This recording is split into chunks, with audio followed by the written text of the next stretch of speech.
আজি ইয়াৰ counting vote গণনা আছে খুব সম্ভৱ 4-5 ঘণ্টাৰ পিছত এটা পৰিষ্কাৰ এটা ছবি ওলাব যে আঞ্চলিক শক্তি ৰাষ্ট্ৰীয় দল সকলোৱে এই নিৰ্বাচনত অংশগ্ৰহণ কৰিছে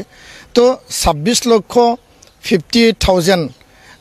ভোটাৰে নিৰ্ণায়ক ভূমিকা দি পেলাই এতিয়া বেলট আৰু এই বক্সত মানে কেণ্ডিডেট প্ৰাৰ্থীৰ মানে ভাগ্য নিৰ্ণয় এতিয়া হৈ আছে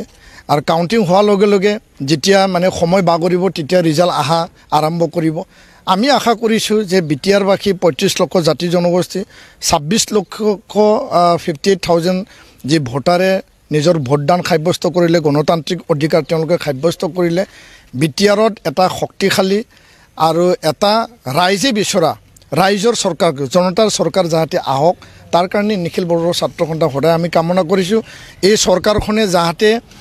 শান্তি প্ৰতিষ্ঠা চিৰজুগুমীয়া মানে আগত ৰাখি পেলাই যাতে কাম কৰিবলৈ তেওঁলোকে যাতে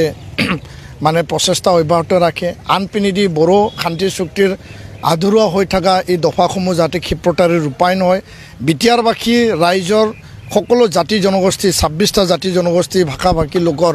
সম অধিকাৰ সমন্বয়ন তেওঁলোকৰ প্ৰাপ্য অধিকাৰ তেওঁলোকৰ মাটি বাৰীৰ সমস্যা বা জাতি জনগোষ্ঠী যিবিলাক অধিকাৰৰ কথা তেওঁলোকে সঘনাই ওলায় সেই সমস্যাবিলাক যাতে সমাধানৰ ক্ষেত্ৰত নতুন চৰকাৰখনে দায়িত্ব সহকাৰে কাম কৰে তাৰ কাৰণে আমি কামনা কৰিছোঁ ভাল চৰকাৰ শক্তিশালী এটা মানে আগুৱাই যোৱাটো আমি সদায় কামনা কৰোঁ নিৰ্বাচনৰ পাক মুহূৰ্তত কেইবাটাও আচলতে নিৰ্বাচনী হিংসামূলক ঘটনা আচলতে সমগ্ৰ বিটিআৰত আচলতে ঘটিছিল আৰু তেনেকুৱা ক্ষেত্ৰত যি আচলতে ফলাফলৰ পাছত তেনেকুৱা দুষ্ট চক্ৰই হয়তো তেনেকুৱা কাম কৰিব পাৰে আৰু এই ক্ষেত্ৰত আপচুই আচলতে কি ধৰণে সেইটো বিচাৰে কেনেধৰণে হোৱাটো বিচাৰে নাই আমি যোৱাকালি আমি এটা মিটিং বহিছিলোঁ আমাৰ জিলা কমিটিবিলাকক লৈ পেলাই 7খন জিলা বিটিআৰ এই নিৰ্বাচনত অন্তৰ্ভুক্ত যিখিনি জিলা আছে আমি সকলোকে নিৰ্দেশ দিছোঁ যে কোনো কাৰণত যাহাতে বিক্ষিপ্ত ঘটনা সংঘাত সংঘৰ্ষ যাহাতে নহয় যোৱাটো সময়ত এই নিৰ্বাচন সময়ত কাৰোবাৰ অফিচ কৰা এফচু অফিচ পৰ্যন্ত আক্ৰমণ কৰা গাড়ী চুৰমাৰ কৰা এই দলৰ ছাপৰ্টাৰৰ মাজত সংঘাত বিভিন্ন পৰিঘটনা হৈ গ'ল তো আমি চৰকাৰক দাবী জনাইছোঁ জিলা প্ৰশাসনক দাবী জনাইছোঁ আজিৰ কাউন্টিঙৰ পিছত